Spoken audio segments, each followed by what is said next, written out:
ওমরে ফারুকের ঘটনা প্রায় সময় বলি। খলিফাতুল মুসলিমিন, এত বড় দামি বান্দা ওমরে ফারুক, এক সময়ের বিশ্ব সন্ত্রাসী তরবারি নিয়ে দৌড়ায় নবীকে জবাই করার জন্য। রাসূলকে জবাই করতে গিয়ে ওমরের মতো বান্দা কালেমা পড়ে মুসলমান হয়ে পাওয়ার বেড়ে গেল। এখন ওমর যেই পথে চলে, শয়তান ওই পথে চলে না। পাওয়ার। সেই ওমর ঈদের কয়েকদিন আগে বাজার করবে, কিন্তু টাকা নাই। স্ত্রীকে বলল কি করা যায়। স্ত্রী বলে অর্থ মন্ত্রণালয় থেকে আগামী মাসের বেতনটা নিয়ে আসেন অগ্রিম। স্ত্রী বলল 1 মাসের অগ্রিম বেতন নিয়ে আসেন। কাকে বলল? এটা বলতে তাবিজ লাগে না? ওমরে ফারুক চিঠি লিখলেন অর্থ মন্ত্রণালয়ের জিম্মাদার ওবায়দা ইবনুল জাররাহ। এবার চিঠি লিখলেন আমাকে 1 মাসের অগ্রিম বেতন দিয়া দাও। একেবারে সরকারি সিল মাইরা দিছে।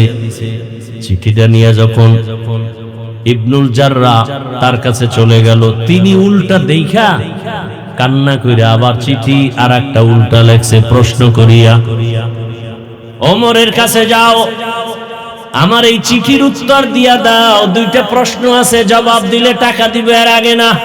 দেখছেননি কারবার? রাজনীতি বুঝেননি? ওমর পুরা দেশ চালায়, আর অর্থমন্ত্রী কথার কথা। এর কাছে যদি টাকা চায় না দিয়া উভয় আছে। হ্যাঁ, কিন্তু সে চিঠি লেখছে ওমরের টাকা দেওয়া হবে না, 2 প্রশ্নের জবাব দিতে হবে। রাজনীতি কি জিনিস ইসলামে শিখায় গেছে। ওই ইসলাম না থাকলে রাজনীতি থাকবে না, দুর্নীতি চলবে, দুর্নীতি। এবার চিঠি পাইয়া ওমরও কাঁদতেছে। চিঠির মধ্যে 2টা প্রশ্ন, আল্লাহর ভয় নিয়ে প্রশ্ন করা হলো। খলিফাতুল মুসলিমিন, আপনি যে 1 মাসের অগ্রিম বেতন চাইলেন, প্রথম প্রশ্নের জবাব দেন আগামী 1 মাস পর্যন্ত আপনি বাঁচবেন কিনা। বাঁচার গ্যারান্টি আছে? নাই। দ্বিতীয় প্রশ্ন, আগামী 1 মাস যদি বাঁচিয়াও থাকেন, ক্ষমতার চেয়ারে থাকার গ্যারান্টি আসেনি? কি গ্যারান্টি আছে? কপাল পুরলে তো ফজরের আগে কইবে বিদায়, জোহরের আগে কইবে বিদায়, আসরের আগে বলবে বিদায়। বড় কঠিন হালাত। ওমরে ফারুক চোখের পানি ছেড়ে কাঁদলেন। আবু উবায়দা ইবনুল জাররাহর জন্য দোয়া করলেন, হে মালিক, আমার আবু উবায়দাকে তুমি কবুল করে নাও। আমাকে আবু উবায়দা ইবনুল জাররাহ জাহান্নাম থেকে বাঁচাইলো। দেখছেননি? আর আমি যদি অর্ডার করি মাদ্রাসার আমার অধীনস্থ ভাইস প্রিন্সিপালকে, আমার টাকার আলমারি থেকে 5000 টাকা দাও না, যদি কয় দেওয়া হবে না, আমি নোটিশ করব তাড়াতাড়ি, আমি আসার আগে তুমি বিদায়। কথা কয় না? এটা রাজনীতি না দুর্নীতি? ونشهد أن سيدنا وسندنا وحبيبنا وحبيب ربنا وطبيبنا وطبيب قلوبنا ومولانا محمدا عبده ورسوله اللهم صل على محمد النبي الأمي وعلى آله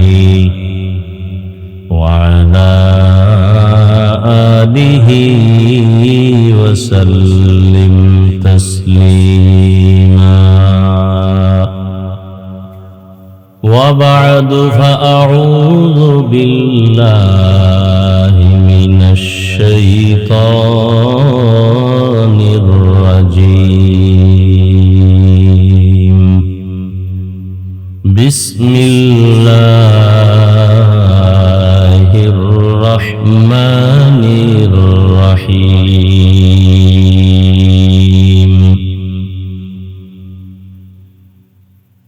ইয়া আইয়ুহাল্লাযীনা আমানু তাকুল্লাহা হাক্কা তুকাতিহি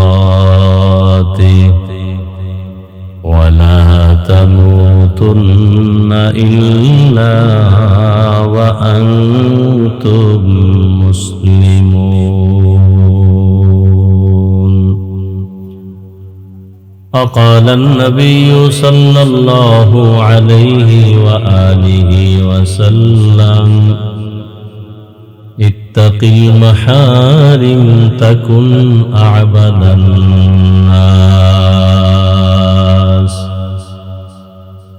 صدق الله مولانا العظيم وصدق رسوله النبي الأمي الكريم.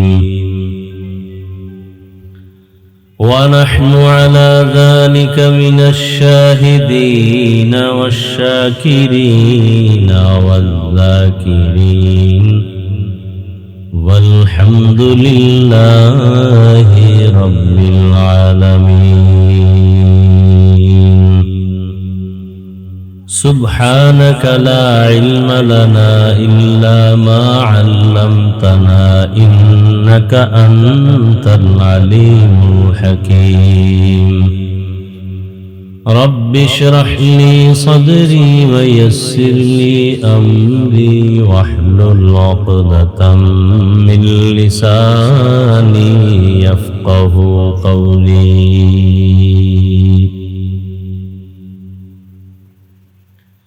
निगाह मुमिन से तो बदल जाती है तकदीर, निगाह मुमिन से तो बदल जाती है तकदीर. ये बंदा की कुव्वत नहीं कुदरत का इशारा, ये बंदा की कुव्वत नहीं कुदरत का इशारा.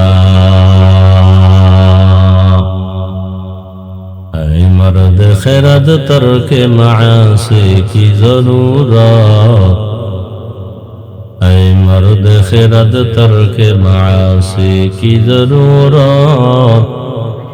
अब सोबत सालेह की सवा कोई नहीं चारा, अब सोहबत सालेह की सवा कोई नहीं चारा. मरदूद है पीछे हमें खबर नहीं लेकिन, मरदूद है पीछे हमें खबर नहीं लेकिन. एक वक्त में हालाक जो अमाल है सारा, एक वक्त में हालाक जो अमाल है सारा. বাইতুন নূর কারিমিয়া মাদ্রাসার উদ্যোগে আয়োজিত বার্ষিক ওয়াজ ও দোয়া মাহফিল 19 এপ্রিল 2026। সভাপতি জনাব আবু তাহের মুসল্লি সাহেব, প্রধান অতিথি অধ্যাপক এসএম রফিকুল ইসলাম বাচ্চু সাহেব সহ অন্যান্য অতিথিবৃন্দ, হযরত উলামায়ে কেরাম, অত্র অঞ্চলের বিভিন্ন স্থান থেকে আগত আল্লাহ পাকের আশিকিন, জাকিরিন, শাকিরিন, মুহিব্বিন, মুরব্বিয়ান আযম, কলিজার টুকরা আমার সমবয়সী যুবক বন্ধুগণ, স্নেহের ছোট ভাই, পর্দার আড়ালে মা বোনেরা, আল্লাহ পাকের দরবারে শুকর যে আল্লাহ আমাদেরকে সুস্থ রেখেছেন, আলহামদুলিল্লাহ। জীবনের এক অমূল্য সম্পদ আমাদের সুস্থতা। টাকা পয়সা বাড়ি গাড়ি যদি সবও থাকে কিন্তু অসুস্থ থাকলে জীবনের কোনো দাম নেই। টাকা পয়সা বাড়ি গাড়ি যদি নাও থাকে, আল্লাহ যদি সুস্থতার নিয়ামত দান করেন, এর থেকে সুখের জীবন আর হতে পারে না। আল্লাহ আমাদের সুস্থতাকে দায়েমান কবুল করেন। আমাদের মাঝের থেকে যারা এখনো বিদায় নিয়ে কবরস্থ হয়ে আছেন, আল্লাহ জান্নাত দান করেন।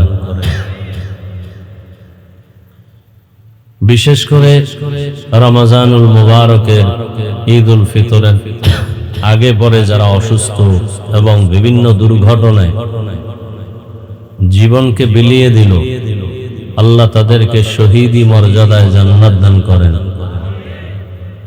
অসুস্থ যারা আমাদের মাঝে এখনো আছে, আল্লাহ তাদেরকে সুস্থ করে দেন। চলার পথে আল্লাহ আমাদেরকে কুদরতের দ্বারা হেফাজতের ব্যবস্থা করেন। উলামায়ে কেরাম দীর্ঘ সময় আলোচনা করেছেন, আপনারা ধৈর্যের সাথে শুনছেন। আল্লাহ উলামায়ে কেরামদের কথাগুলো সহি তরিকায় আমল করার তৌফিক দান করেন। উলামায়ে কেরামের ইজ্জতকে আল্লাহ বেশি বেশি বাড়ায় নেন। যারা উলামায়ে কেরামের ইজ্জত নষ্ট করার চক্রান্ত করে, আল্লাহ তাদের হেদায়েত দান করেন। দরুদ ও সালাম সৈয়দুল মুরসালিন রহমাতুল লিল আলামিন শফিউল মুজনিবিন খাতামুন নবিয়্যিন হযরত মুহাম্মদুর রাসূলুল্লাহ সাল্লাল্লাহু আলাইহি ওয়া আলিহি ওয়াসাল্লামের উপর। আমি সংক্ষেপ দু চারটি কথা বলার নিয়তে কোরআনে হাকীমের সূরা আলে ইমরানের এক আয়াতে কারিমা, নবীজির একটি হাদিস পড়েছি। ইখলাস ও রুহানিয়াতের সমন্বয়, সহি নিয়তে সহি তরিকায় সহি কিছু কথা আমাকে বলার মতো, আপনাদেরকে শুনবার মতো দয়াময় আল্লাহ তৌফিক দান করেন। ইয়া আইয়ুহাল্লাযীনা আমানুত্তাকুল্লাহা হাক্কা তুকাতিহ। আল্লাহ বলেন, হে মুমিন, নারী পুরুষ, ধনী গরিব, শিক্ষিত অশিক্ষিত, তোমরা আল্লাহকে ভয় করো, ভয় করার মতো হক আদায় করো। ওয়ালা তামুতুন্না ইল্লা ওয়া আনতুম মুসলিমুন, এবং কেউ তোমরা মুসলমান না হয়ে মৃত্যুবরণ করিও না। নবীজি বলেন, ইত্তাকিল মাহারিম তাকুন আবাদান নাস। আল্লাহর নিষিদ্ধ জিনিস, অপছন্দনীয় জিনিস থেকে নিজেকে ফিরায় রাখো, বাঁচায় রাখো, তো আল্লাহ পাক মানুষের মাঝে তোমার মর্যাদাকে বৃদ্ধি করে দিবেন। আয়াত ও হাদিসের তরজমা শেষ। আল্লাহ আয়াতের মধ্যে মুমিনদেরকে দুটো কর্মসূচি দিয়েছেন, যেই কর্মসূচি দুটো পালন করলে সে বিনা হিসাবে জান্নাত পেয়ে যাবে। প্রথম কর্মসূচি আল্লাহকে ভয় করা, দ্বিতীয় কর্মসূচি মুসলমান হইয়া মরণ বরণ করা। আল্লাহর ভয়ের নাম তাকওয়া,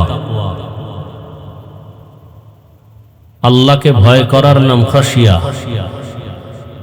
আল্লাহকে ভয় করার নাম খৌফ। ভয়ের বাস্তবতা কি? আমি যদি আপনাদেরকে জিজ্ঞাসা করি, আপনারা আল্লাহকে ভয় করেন কারা কারা, এ কথা যদি আমি বলি, আপনারা সকলেই হাত উঁচু করে বলবেন আমরা সবাই আল্লাহকে ভয়। অথচ আপনারা আজকে অনেকে এমনও আল্লাহর বান্দা এখানে আছে, ফজর পড়ে নেই, জোহর আসর মাগরিব এশা পড়ে নাই, কেউ সুদের টাকায় ব্যবসা করে, কেউ নাই যার হারাম টাকা ছাড়া সকাল হয় না, ঘুম হয় না। অথচ পৃথিবীতে নিকৃষ্ট মানুষ ওই ব্যক্তি যে সুদের সাথে জড়িত। কেমন নিকৃষ্ট? তার গর্ভধারিণী মায়ের সাথে 24 ঘন্টা জেনা করে। তাহলে আপন মায়ের সাথে জেনা করা কত মারাত্মক।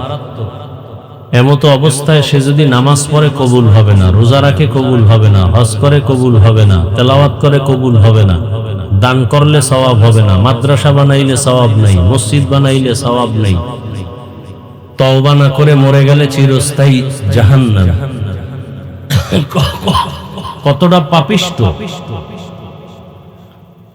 আমাদের সমাজে। এরকম মানুষও যদি বলেন, ভাই আপনি কি আল্লাহকে ভয় করেন, বলবে হ্যাঁ হুজুরদের থেকে বেশি ভয় করি।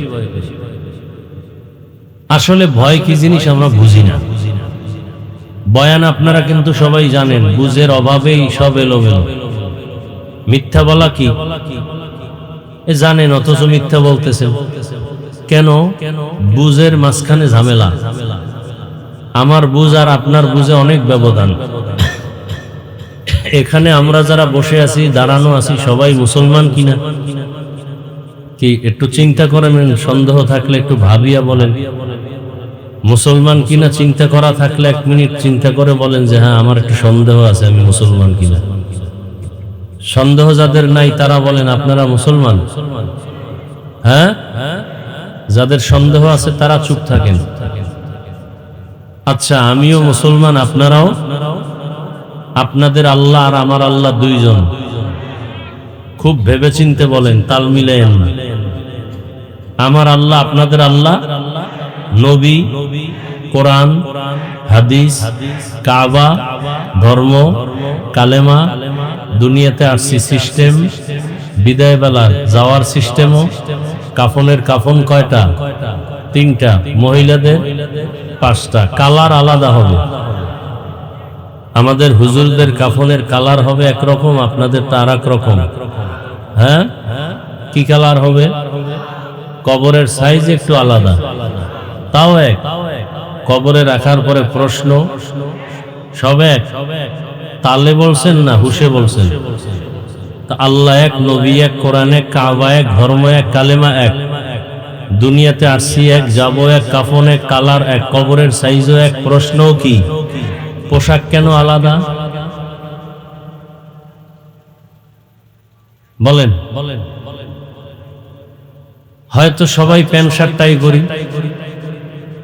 আর যদি বলেন না মদিনার পোশাক এটা না, তাহলে যেটা সেটা পরি।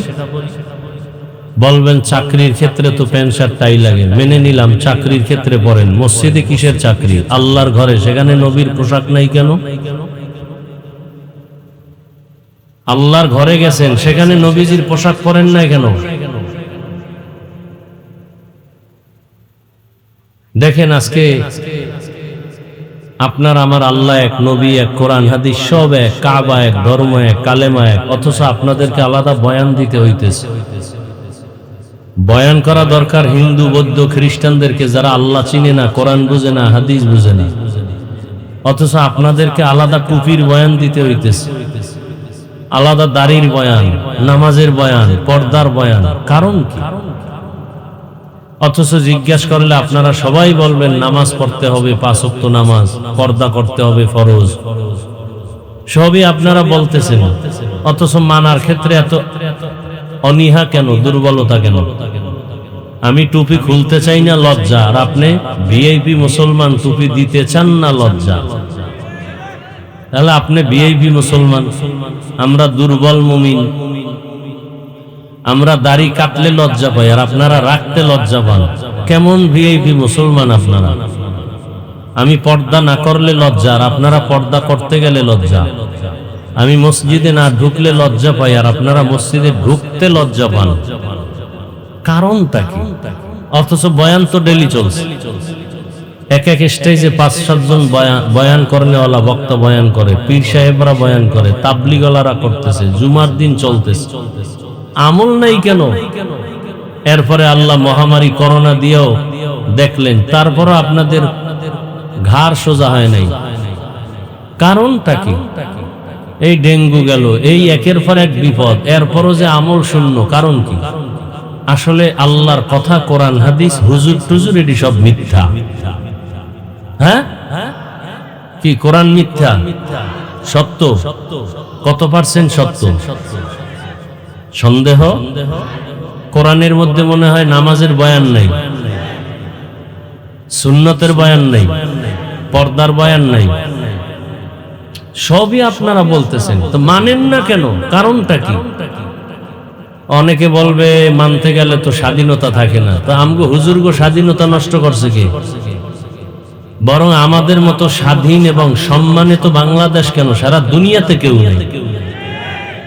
কি আপনাকে সম্মান দিছে নেতায়, আপনাকে সম্মান দিছে দলে, দল নাই, নেতা নাই, সম্মানও নাই, এখন জুতার বাড়ি। আর আমগো সম্মান মদিনার সুন্নতের কারণে, টুপির কারণে, দাড়ির কারণে, কোরআনের কারণে। এই জন্য আমগো সম্মান আগেও ছিল। কি আগে এমপি সাহেব দেখলে কইতো হাফিজ ভাই দোয়া চাই, এখন মন্ত্রী লোক পাঠাইছে, হুজুর একটা ডেট লাগবে, আর আমার মন্ত্রণালয় আসবেন, দাওয়াত রইল। তা আমগো সম্মান নিল কে? কই না খাইয়ে তো মরি নাই, বরং আপনাদের চেয়ে বেশি খাই এবং পিওর খাই। এমপি দেখলে সালাম দেয়, মন্ত্রী দেখলে সালাম দেয়, আপনাকে বর্তমান দেশের প্রধানমন্ত্রী দেখছেন না আলেমরে কেমনে সম্মান করে, আর আপনাদের এই সমাজে টুকটাক দুই একটা বেয়াদব আছে স্টেজে হুজুরের সাথে বেয়াদবি করে, আছে না নাই? মসজিদের ইমামের সাথে বেয়াদবি করে। এর কারণ কি জানেন? শিয়ালের হাতে মুরগি দিলে যা হয়, সুদখোরের হাতে মাদ্রাসা মসজিদের চাবি দিলে তাই হয়। আল্লাহ হেদায়াত দান করুন, আল্লাহ হেদায়াত দান করুন। এই বাংলাদেশে 50 বছর যদি কেউ ক্ষমতায় থাকে, কেউ তার প্রতিবাদ করবে না, তবে আলেমদেরকে মাথায় তাজ বানায় যদি রাখতে পারে, আর আলেমদের সাথে সামান্যতম বেয়াদবি করবে, ও ঘুমের মধ্যে দেখবার জিন্দেগি বরবাদ। আল্লাহ হেদায়াতের দৌলত দান করেন। এইটা অনেকে বুঝিয়াও বেয়াদবি করে, আছে না নাই? এটা দোষ আমাদের, কারো চেয়ারম্যানেরও দোষ না, এমপিরও দোষ না। দোষ কার? আপনাদের। ভোটের আগের রাত্রে পায়খানা খাইছেন না? তাহাজ্জুদের টাইমে বরকতি সময় টাকা খান নাই? ভোটের আগে বাথরুমে গিয়া 10 গ্রাম পায়খানা খাইতেন, কামে লাগতো।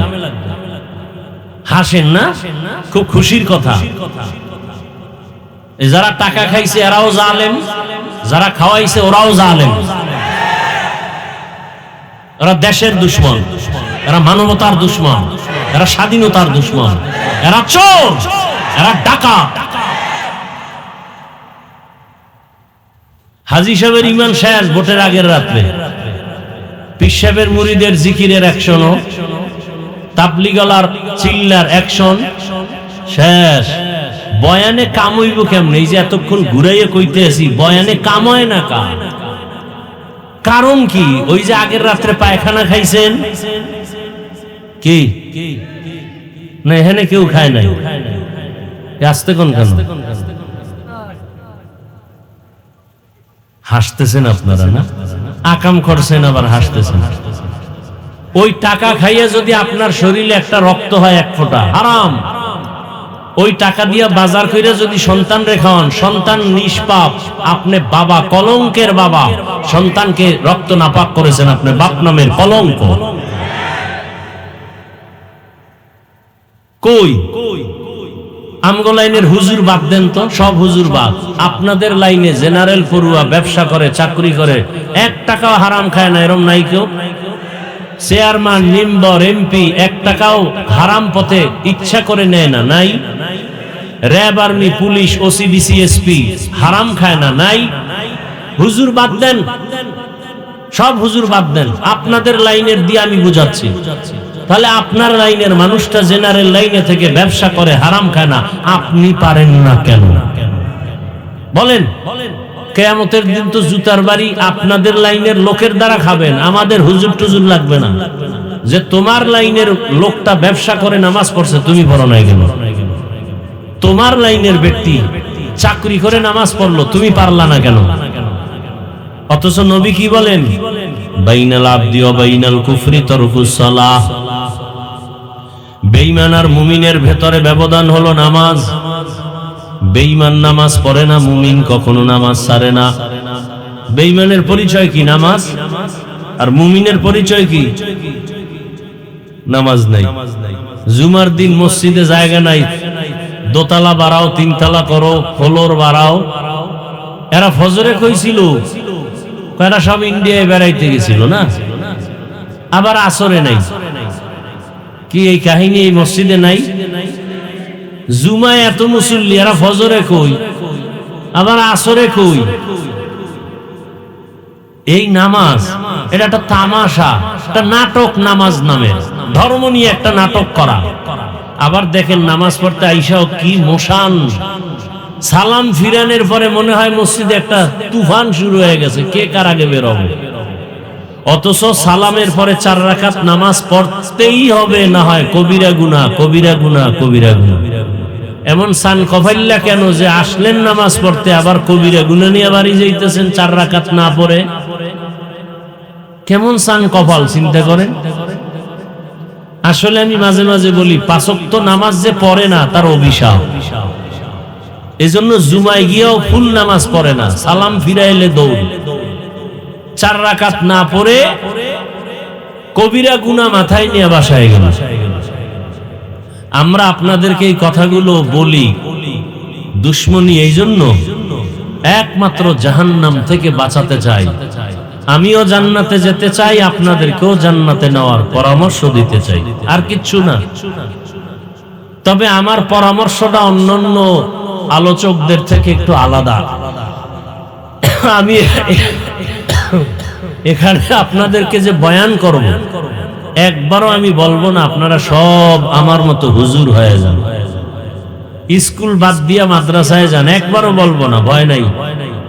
বরং আমি পরামর্শ দেব, স্কুলে পড়েন, কলেজে পড়েন, ডাক্তার হন, ইঞ্জিনিয়ার হন, ওখানে থেকে জান্নাতের পথ রেডি করেন। সেটা কেমনে করবেন সেই পরামর্শটাই হলো আমার বয়ানের মূল থিম, মূল উদ্দেশ্য, যে আপনি ডাক্তার হয়ে কিভাবে জান্নাতে যেতে পারবেন। তাসনিমা নাসরিনের সাথে মোলাকাত করলেই জান্নাত হয়ে যাবে ডাক্তার হইয়া। হ্যাঁ, ঢাকা কলেজের প্রফেসর আহমদ শরীফ কেমন কপাল যে কবরও হয় নাই, এমন আল্লাহর লানত। এইরকম প্রফেসর চাই না, এরকম ডাক্তার চাই না, জাকির নায়েক সাহেবের মতো ডাক্তার চাই, আদর্শবান ইঞ্জিনিয়ার চাই। সেটা হতে হলে কি লাগবে? এই অল্প টাইমে কথাগুলোই বলবো, আর কিচ্ছু না। আমার দেশে আলেম ওলামা, পীর মাশায়েখ, মুফতি মুহাদ্দিস অভাব নাই। আমার দেশে আদর্শবান ডাক্তারের অভাব, ইঞ্জিনিয়ারের অভাব, প্রফেসরের অভাব, ওসি ডিসি এসপি। আর যদি আমার প্রত্যেকটা জেলা থানার ওসি ডিসি এসপি সব পাঁচ ওয়াক্ত নামাজি হতো, তাহলে বাংলাদেশের ঘরে ঘরে মাঠে ময়দানে দিনের বয়ান চলতো, কোনো অনুমতি লাগতো না। কি গান বাজাইলে মাইকের আওয়াজ এত জোরে দেওয়া হয়, ডেক সেট চলে না, যেন জমিন কাঁপতেছে। ওয়াজের মাইকের আওয়াজ একটু কমায় দাও, সাউন্ড কমাও, এখানে ফতোয়া কেন? হ্যাঁ, ওয়াজ মাহফিল চললে ছেলেদের পরীক্ষার ক্ষতি হবে, ক্রিকেট খেলা চললে ক্ষতি হয় না কেন? অথচ সোনার ছেলেরা তো খেলা চায়, ওয়াজে যায় না। কথা বলেন না কেন? সত্য কথাটা স্বীকার করেন, মানেন আর না মানেন।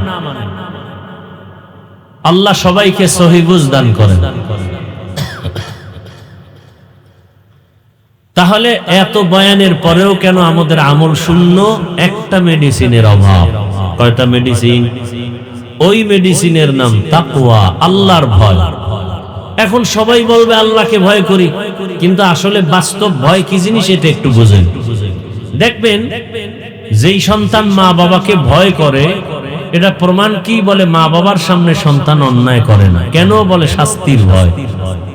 কথা ঠিক? আবার দেখবেন যেই ছাত্র শিক্ষকের ভয় করে, প্রমাণ শিক্ষকের সামনে অন্যায় করে না। কেন? শাস্তির ভয়। ঠিক তেমনি ভাবে যেই মানুষ আসলে আমার আল্লাহকে ভয় করবেন, ওই মানুষ গলায় ছুরি লাগলেও কখনো গুনার কাছে যাবে না। শাস্তির ভয়। কিসের ভয়? আপনার লাইনের কত মানুষ ব্যবসা করে নামাজ ছাড়ে না, চাকরি করে নামাজ ছাড়ে না। কত আপনার লাইনের র্যাব, আর্মি, পুলিশ, বিডিআর 5 ওয়াক্ত নামাজ পড়ে। ডাক্তার, প্রফেসর, ইঞ্জিনিয়ার ডাক্তারি করে, রোগী দেখে, আজান হলে নামাজে দাঁড়ায় যায়। একটু নিজের বিবেক দিয়া ভাবেন, আপনি কেন পারেন না? আপনি বোধহয় আরো 50 বছর বাঁচবেন, তারপরে আপনি আমল করবেন। রমজানের সময় দেখেন নাই, ঈদের বাজার নিয়ে রওনা, কুমিল্লায় ট্রাকের সাথে ধাক্কা লেগে জায়গায় শেষ হয়ে গেল। ঈদের জামা কাপড় পরে আছে, কোথায় আনন্দ, সবার চোখে পানি, কান্নার আওয়াজ। বিদায় নেওয়ারও সময় হয় নাই, বাস পানির মধ্যে ডুবে গেল। ছোট একটা বাচ্চা সাঁতার কেটে এসে উপর উঠে কান্না করে, আমার আম্মু পানির মধ্যে বাসে আটকানো, একটু বাঁচাও, আমি আম্মু না পাইলে কাকে নিয়ে বাঁচবো। চোখের সামনে ওই যে হজে গেছে ওমরায়, স্ত্রী সন্তান সব নিয়া ওমরা পালন করিয়া বন্ধুর বাড়ি গেছে বেড়াইবার জন্য সৌদি আরবে। হঠাৎ অ্যাক্সিডেন্ট হয়ে জায়গায় সব মারার, ছোট একটা মেয়ে বেঁচে আছে, মেয়েটাও ইনজুরি হয়ে গেছে, কোন রকম সাময়িক চিকিৎসা দিয়া দেশে নিয়ে আসছে, আর বলছে তোমার আব্বু আম্মুর চিকিৎসা চলে, সৌদি আরবে সুস্থ হলে আসবে। কিন্তু প্রসেসিং চলতেছিল, লাশটা কেমনে আনবে, কিন্তু পারে নাই, অনেক টাকা লাগবে, প্রসেসিং সমস্যা। শেষ পর্যন্ত মেয়েটার হাতে খেলনা দিয়া রাখছে কতদিন, শেষবারে যখন বলা হলো তোমার আব্বু বেঁচে নাই, তোমার আম্মু বেঁচে নাই, আরবের মধ্যে দাফন হয়েছে, মিডিয়ায় দেখা গেল ওই বাচ্চাটা হাউমাউ করে কান্না করছে, আমি কাকে আব্বু বলে ডাকবো, আম্মু বলে ডাকবো, কে আমাকে মায়ের আদর দিবে, বাবার আদর দিবে। এভাবেই তো একদিন চলে যেতে হবে, বাঁচার কোনো উপায় নাই। কিন্তু গরু মরে, কুকুর মরে, আমি মরব, আমি তো মানুষ, আমার মরণটা তো কুকুরের মতো হওয়া এটা উচিত না। আমার মরণটা যেন এমন হয় যে দুনিয়ার সবাই দুঃখ করে দোয়া করবে, ভালো মানুষ হারিয়ে ফেললাম। সেই ভালো আদর্শ কি করলাম? না নিজের আদর্শ ভালো, না ছেলের আদর্শ ভালো, না মেয়ের আদর্শ ভালো, না স্ত্রীর আদর্শ ভালো। আমারও মানুষ খারাপ বলে, আমার ছেলেটার আদর্শ খারাপ, মানুষ খারাপ বলে। কি কামাই করলেন? টাকায় মানুষকে সম্মান দেয় না। টাকায় যদি সম্মান দিত, টাকাওয়ালারা পালাইয়া বাড়ি ছেড়ে যেতে হতো না, বরং সম্মান দেয়ার মালিক আমার আল্লাহ। এলাকার গরিবও যদি হয় কিন্তু সততার উপরে চলে, ধনীরাও তাকে ভয় পায়। সততা এমন একটা পুঁজির নাম, সৎ মানুষকে মানুষ ভয় পায়, যারা মিথ্যা বলে না এদেরকে মিথ্যাবাদীরা ভয় পায়। ভাইরা আমার, আল্লাহর ভয়টা যদি আমার মধ্যেও না থাকে, তখন আমার চলাফেরার কোনো ব্যালেন্স থাকবে না। একটা ছাত্রের অন্তরে যদি আল্লাহর ভয় না থাকে, ওস্তাদের সাথে বেয়াদবি করতে চিন্তা করবে না, ঠিক নেই? অনেক জায়গায় দেখা যায় মিডিয়ায়, ওস্তাদ শিক্ষকের সাথে বেয়াদবি হয় না, হয় না? আগে দেখতাম স্কুল কলেজের ছেলেরা মেয়েরা শিক্ষকের বিরুদ্ধে আন্দোলন করে, এখন আমগো হুজুরগো মধ্যেও ঢুকে গেছে না, কথা বলে না। মাদ্রাসার মধ্যে আন্দোলন মিছিল দেয়, হুজুরের কাছে পড়বো না, এই হুজুরকে মাদ্রাসা থেকে বের করো। এদের মতো বেয়াদব কি দুনিয়াতে আর হতে পারে? এরা দুনিয়াতে মরার আগেই ধ্বংস হয়ে যাবে, কোনো সন্দেহ। তবে দোয়া করি আল্লাহ হেদায়েত দান করেন। আরো আস্তে করে বলেন, জীবনের অমূল্য সম্পদের নাম আদব। লিকুল্লি শাইইন জিনাতুন ফিল ওয়ারা ওয়া জিনাতুল মারই তামামুল আদাবি আজ খুদা খা হিমে তৌফিক আদব বে আদব মাহরুমে গাশ আজ ফজলে রা। আদবওয়ালা জিন্দেগির বড় দাম। শুধু হুজুরের সামনে নামাজের সুরাতে বসার নাম আদব না। যেই জিনিসটা যেই জায়গায় রাখা উচিত ওই জায়গায় রাখার নাম আদব। যেখানে যেইভাবে কথা বলা উচিত ওইভাবে কথা বলার নাম আদব। যেখানে যেইভাবে চলাফেরা উচিত ওইভাবে চলাফেরার নাম আদব। এই আপনারে উঠেন কেন? হেদায়েত হয়ে গেছেন না ব্যারাম? হ্যাঁ, উঠার ব্যারাম থাকলে ঢুকছেন কেন প্যান্ডেলে? ডিস্টার্ব করেন কেন? অন্যের ক্ষতি করার জন্যই দুনিয়াতে আসছেন আপনারা। কত মানুষ বসে আছে, আপনারা তো অভ্যাস না থাকলে আপনি বাইরে দাঁড়াইতেন।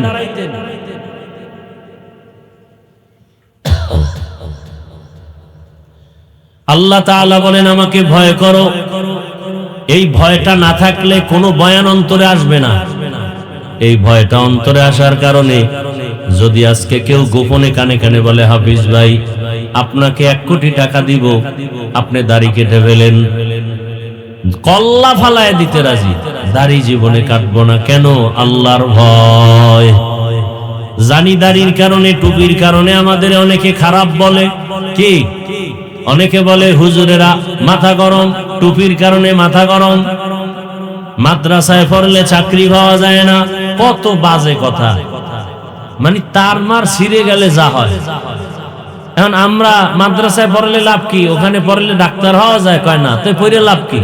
আমরা যদি প্রশ্ন করি কলেজে আগুন জ্বালাও কেন, কয় ওখানে পড়লে তো মুফতি হওয়া যায় না, তো পড়ে লাভ কি? কি ফাও আকামের দোকানদারি, শয়তানে যারে ধরে কাম থুইয়া আকাম করে।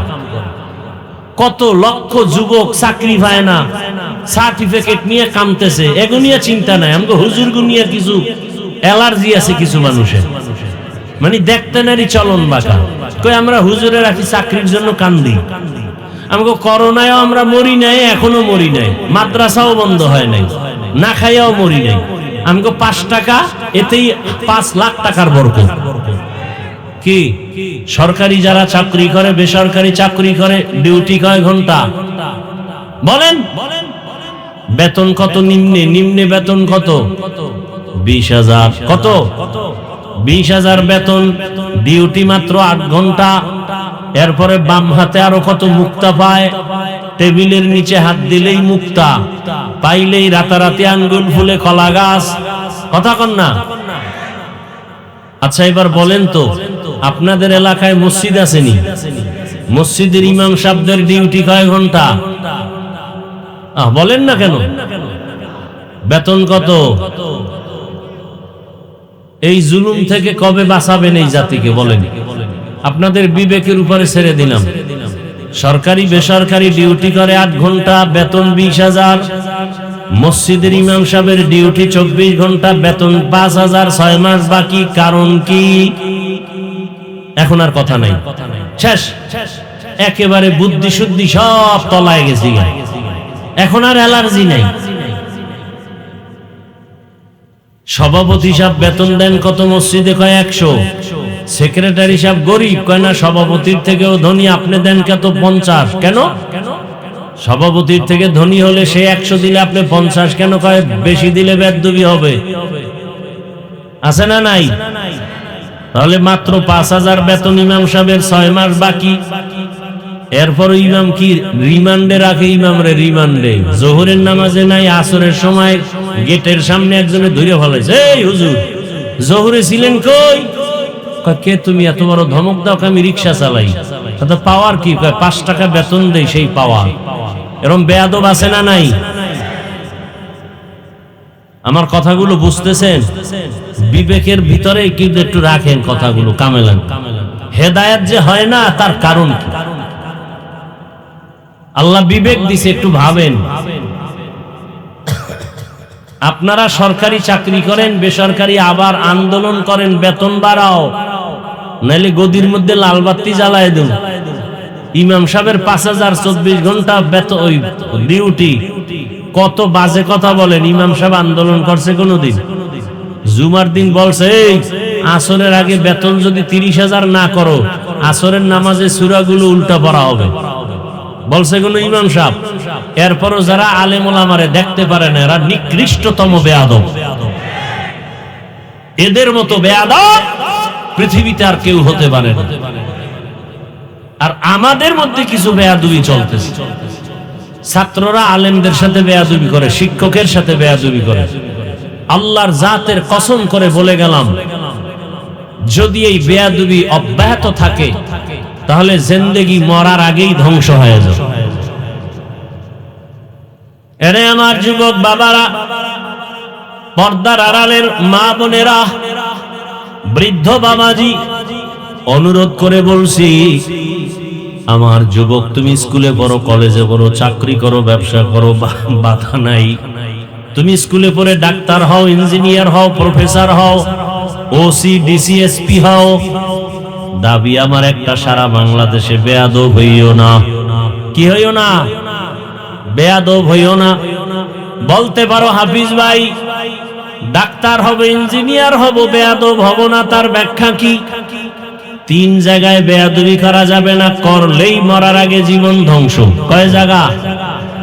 1 নম্বরে মা বাবা। মা বাবার সাথে যদি বেয়াদবি করো, কসম আল্লাহর, মরার আগে ধ্বংস। মরবি না, পাও ভাঙবে, কিডনি নষ্ট হবে, রাস্তায় পাগল হয়ে যাবি। লিখে রাখ, কথাগুলো লিখে রাখ যুবকেরা, ভালো করে লিখে ঘরের দরজায় টানা। 3 জায়গার বরদোয়া যদি নাও জীবন মরার আগে ধ্বংস। 1 নম্বরে মা বাবা, দ্বিতীয় হলো শিক্ষক। শিক্ষকের যদি বরদোয়া থাকে লেখাপড়ার জীবন ধ্বংস। রাস্তায় চলতে গিয়া মাঝে মাঝে দেখি ল্যাংটা পাগল ইংলিশে কথা কয়, দেখছেননি কোনোদিন? আরে ইংলিশে কথা কয় পাগল, কি আবার ইংরেজি কোচিং করে নাকি? না, হিসাব করে বের করলাম ভালো ছাত্র ছিল, বেয়াদবি করে অভিশাপে পাগল হয়ে গেছে। আছে না নাই? অনেক ছাত্র দেখি পাগল কিন্তু আরবিতে কথা বলে।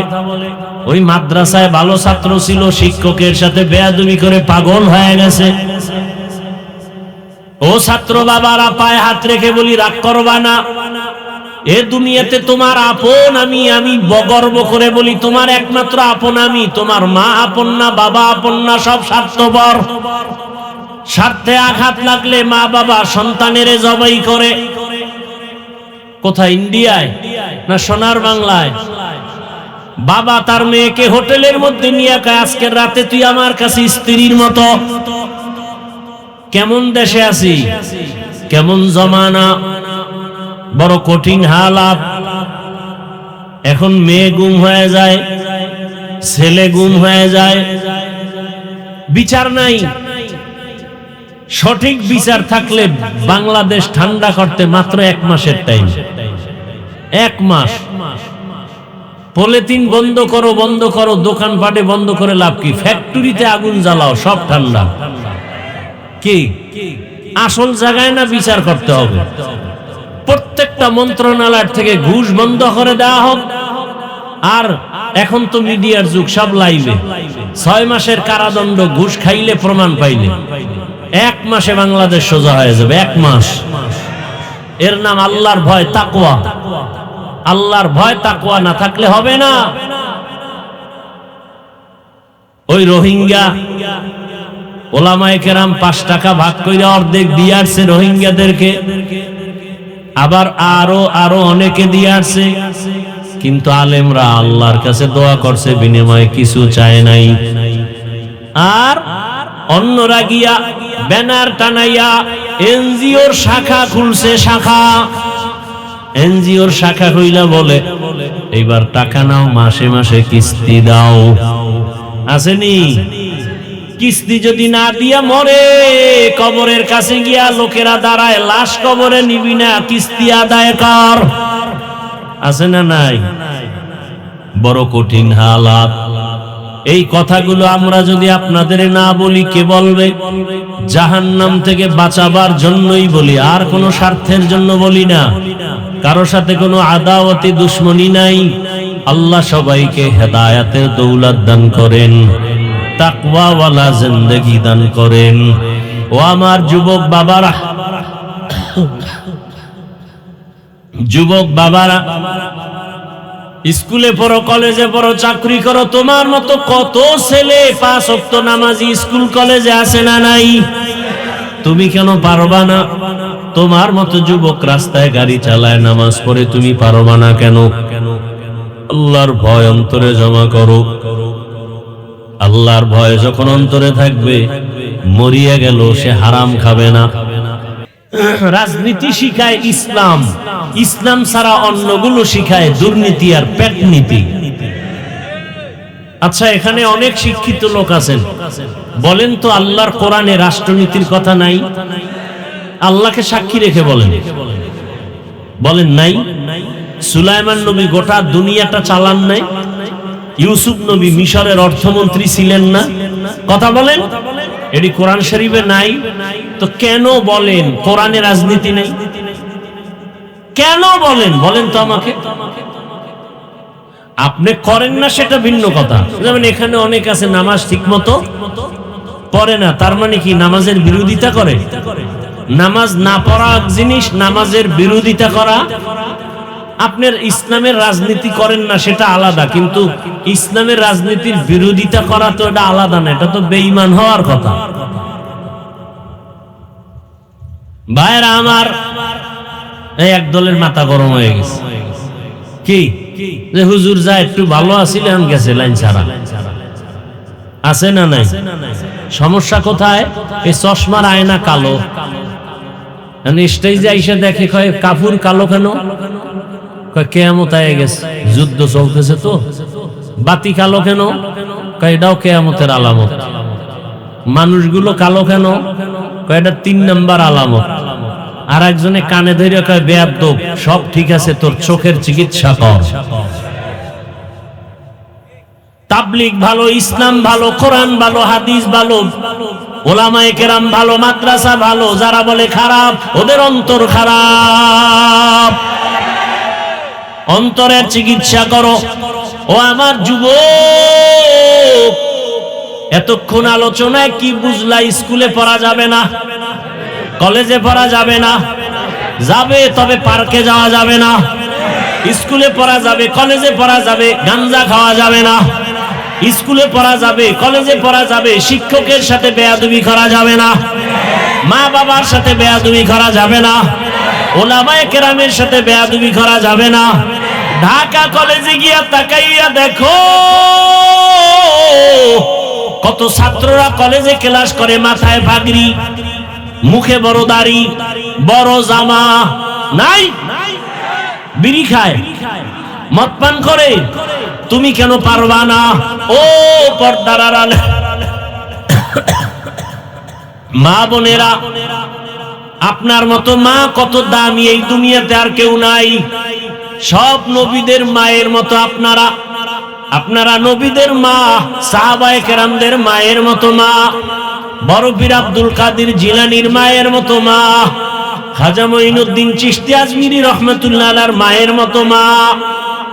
আপনার সন্তানটাকে বড় একজন আদর্শবান ডাক্তার বানায় দেন, কোরআন পড়াইয়া। জীবনে জানো শিক্ষকের সাথে বেয়াদবি না করে, আলেমের সাথে বেয়াদবি না করে, মা বাবার দোয়া নিয়ে চলে। যদি 3 জায়গার দোয়া নিয়ে তার হলেও সে সর্বোচ্চ সম্মান পাবে। পুরা দেশের মধ্যে, এলাকায় না, পুরা দেশে। ওসমান হাতির কথা ভুলে গেছো? যুবকেরা রাস্তা দিয়ে চলে, মানুষ এসে টাকা দেয় বান্ডিল, এ হাদি ভাই নাও, কেন? কয় এমনিই দিলাম। তোমারে দেয় কেউ? তোমার চান্দি গরম, সারা রাত মোবাইলে আকাম করবা, মোবাইলে এমবি নাই, পাগল হয়ে গেছো। শেষ পর্যন্ত বাবার মানি ব্যাগ ধরে ফেলছো, মায়ের টাকা চুরি করো। তুই মা বাবার অভিশপ্ত সন্তান, চোর। মা বাবারে জবাই করা যেই গুনাহ, চুরি করা এই একই কায়দার গুনাহ। জবাই করলে জাগাত চলে যাবে, চুরি কইরা বাবার বরকত আস্তে আস্তে নষ্ট হয়ে যাবে। এই ছেলেরা, বাবায় মারা গেলে ওই সম্পদ কার? কি তা তুই চুরি করো তো তোর টাকাই করো, তোর মাথায় তো নষ্ট কেন? গাঞ্জা খাও, কার অভিশাপ লাগাইছো? বাবার টাকা সম্পদ নষ্ট করো। আজকে বাবায় মারা গেলে তো সব তোমার, তো তুমি ক্ষতি করো কেন? নিজের সম্পদ নষ্ট করো কেন? এই চিন্তা করো। বাবা আজকে মরে গেলে সব সম্পদ তোমার, বাড়ি তোমার, মা তোমার, ব্যবসা তোমার। আর কিছু বাপ আছে, কি বলবো, লজ্জা শরম নাই তো। ওই উত্তরা জুমা পড়াই, গুলশানে পড়াই, এক বাবা মইরেই গেছে স্টক করে দুঃখে। এই কত হুজুর ছেলে কথা শুনেন, আমাকে আকাম করছেন মনে হয়। কাহা হুজুর কি আকাম? আমি কি ছেলের নামে বাড়ি লেখছেন? কাহা 2টা লেখছি। আমি তো জুতার বাড়ি খাইবেন, এর আগে মরতে পারেন কিনা দেখেন। ঠিকই কোরবানির আগে মরছে। এখন ছেলে মায়ের ভাতও দেয় না ঠিক মতো। আচ্ছা বলেন তো, বাবা মারা গেলে সম্পদ ছেলে মেয়েরা পায় না? এটা কি জানেন না? কথা বলেন না কেন? আল্লাহর আইনও পাবে, সরকারের আইনও। তাহলে যেই বাবারা অতি চালাকি করে, আগে আগে লেখা দেয়, এরা আল্লাহর আইন, সরকারের আইনের অতিরিক্ত চালাকি করলো না? তো জুতার বাড়ি তো খাবে এমনি। সন্তানের হাতে মোবাইল তুলে দিছে, পুরস্কার দিছে মোবাইল মেয়ের হাতে। কয়দিন পরে দেখে মেয়ে হিজরত করে ফেলছে। বাপ নামের কলঙ্ক। আল্লাহ হেদায়েত দান করুন। মাইয়া বিয়ে দিয়ে জামাইরে উপটোকন দেয় মোবাইল। আসেনি? তার মানে তুমি মাইয়া থুইয়া যেন সাইড কালেকশন তাড়াতাড়ি করতে পারো। আমার কথা কি অবাস্তব? এই আকাম চলে না। এরপরে যৌতুক নেয় কি? যুবকরা যৌতুক কি চায়? হুন্ডা, যেটা তাড়াতাড়ি মরবে। কারণ বর্তমান বাংলাদেশে এই বাস, ট্রাক, বিমান, হেলিকপ্টার, হুন্ডা কোনটায় মানুষ বেশি মরে? এই জাইনা শুনে এইটা নিতেছো, তার মানে তুই তাড়াতাড়ি মরবি। আর ভালো কামে তো যাও না, মরারই কথা। আর হুন্ডায় উঠলে তো শরীরে আগুন জ্বলে, আগুন। পেছনে যদি বিপরীত পার্স থাকে তো আরো আগুন। তো প্রতিদিন মায়ের থেকে বিদায়টা আগে নিয়ে রাখবি। মা আকামে যাইতো আর ফেরত আসতে নাও পারি, তো দাবি টাবি রাখবা না, আকাম করতে যাই পার্কে। ভালো কামে তো যায় না। কি সত্য কথাটা বলেন? ওই মোটরসাইকেল, বাইক হলো ইনডাইরেক্ট মরণাস্ত্র, আর মোবাইল ডাইরেক্ট মরণাস্ত্র, আর মোবাইল হলো ইনডাইরেক্ট মরণাস্ত্র। অথচ মোবাইল ছাড়া কিছুই বুঝে না। চোখের পাওয়ার কিছুদিন পরে দেখে চোখে কিছু দেখে না। হার্ট ব্যথা, হ্যাঁ, কিডনি ড্যামেজ হয়ে গেছে, ঘাড় ব্যথা। সারা রাত আমরা মোনাজাত ধরি বইয়া, আর এই কপাল পোড়ারা মোনাজাত ধরে হইয়া সারা রাত আকাম করে মোবাইলে। চোখের গুনাহ, এই মিথ্যা বলতেছি, হাতের গুনাহ, জবানের গুনাহ, অন্তরের গুনাহ। মায়ও ওদিকে এক রুমে মোবাইল চালায়, স্বামী আর এক রুমে, ছেলে এক রুমে, মেয়ে আর এক রুমে। মানে পুরো বাড়িটা জেনা চলতেছে, মোবাইলে জেনা। রাগ করতেছেন? আমি যা বলতেছি এগুলো কি বাস্তবে আছে? তাহলে এই সন্তানের থেকে কি আশা করবেন আপনি? গাছ ভালো হলে না ফল ভালো হবে? এজন্য বলি, পর্দার আড়ালের মা বোনেরা, আপনাদের জীবন বড় ধন্য। এখনো সময় আছে। একটা আদর্শ সন্তানের মা হয়ে কবরে যান। সন্তানের হাতে মোবাইল দিয়েন না, কোরআন দেন। কোরআন স্কুলে পড়ে কোরআন পড়াবেন, ডাক্তার হবে কোরআন পড়াবেন। একদিন ডাক্তার হয়ে রুগী দেখবে, আজান হলে নামাজে যাবে, কোরআন পড়ে দোয়া করবে। আর মানুষের কাছে বলবে আমার মা বাবা এত ভালো ছিল। মা বাবারে কোনোদিন দেখি না নামাজ বাদ দিতে। আমার আব্বু আম্মু কত ভালো ছিল, কখনো মা বাবা ঝগড়া করে নাই। কি সন্তান প্রশংসা করবে না? আবার যেই মা বাবা অন্যায় করে, সন্তান এক সময় ধিক্কার দিবে, মা বাবা বড় খারাপ ছিল, সারাদিন মোবাইল নিয়ে থাকতো, বেগানার পেছনে থাকতো, ঝগড়া করত, মা বাবারে গালি দিত, বাবায় মাকে গালি দিত। এই অভিশপ্ত মা বাবার কারণে আমি সন্তান খারাপ হয়ে গেছি। অতএব আমি অনুরোধ করে বলছি, তওবা করো। গুনাহ তো হয়েই গেছে, আমারও গুনার শেষ নাই। আল্লাহর কাছে তওবা করো, মনে মনে, জোরে না। মনে মনে বলো না, হে আল্লাহ, জীবনে কত দাড়ি কাটলাম, নামাজ ছাড়লাম, বেপরদায় চললাম, মা বাবার সাথে বেয়াদবি, শিক্ষকের সাথে বেয়াদবি, উলামায়ে কেরামের সাথে বেয়াদবি। ও আল্লাহ, তোমার হুকুমের বাইরে চলছি, নামাজ পড়ি নাই, পার্কে দৌড়াইছি। আজকে থেকে তওবা করতেছি, আর নামাজ ছাড়বো না, বেপরদায় চলবো না, মোবাইলে গুনাহ করব না। মা বাবার দোয়া নিয়া, শিক্ষকের দোয়া নিয়া, উলামায়ে কেরামের দোয়া পরামর্শ নিয়া, নবীজির সুন্নাত অনুযায়ী চলবো। তওবা করার মতো যদি কারো অন্তর তৈরি থাকে, মুনাফিকি না থাকে, যাদের তওবার নিয়ত আছে, দুটো হাত আল্লাহকে দেখায়া দাও। আয় আল্লাহ, হাতগুলো কবুল করে নেন, তওবা কবুল করে নেন, তওবার উপরে মজবুত হইয়া চলার তৌফিক দান করেন। আমিন। আলহামদুলিল্লাহি রাব্বিল আলামিন। والصلاة والسلام على سيد الأنبياء والمرسلين وعلى آله وأصحابه أجمعين رب ارحمهما كما ربياني صغيرا يا الله মাহফিল কবুল করে নেন, মাদ্রাসা কবুল করে নেন, ওস্তাদ ছাত্র মুহিব্বিন মুতাআল্লিকিন এলাকাবাসীকে কবুল করে নেন, আমার যুবকদের কবুল করে নেন, মা বোনদের কবুল করে নেন। রব্বুল আলামিন ঘরে ঘরে সুন্নতের আমল চালু করে দেন। আয় আল্লাহ, 5 ওয়াক্ত নামাজি বানায় দেন, মা বোনদের পর্দাওয়ালা বানায় দেন, সন্তানগুলো নেককার বানায় দেন, মোবাইলের গুনাহ থেকে হেফাজত করেন। আয় আল্লাহ, স্কুল কলেজ সহ মাদ্রাসা মসজিদ গুলো কবুল করে নবীর আদর্শওয়ালা বানায় দেন। বাংলাদেশ শান্তির দেশ বানায় দেন। আয় আল্লাহ আদবওয়ালা জীবন আমাদের দান করেন।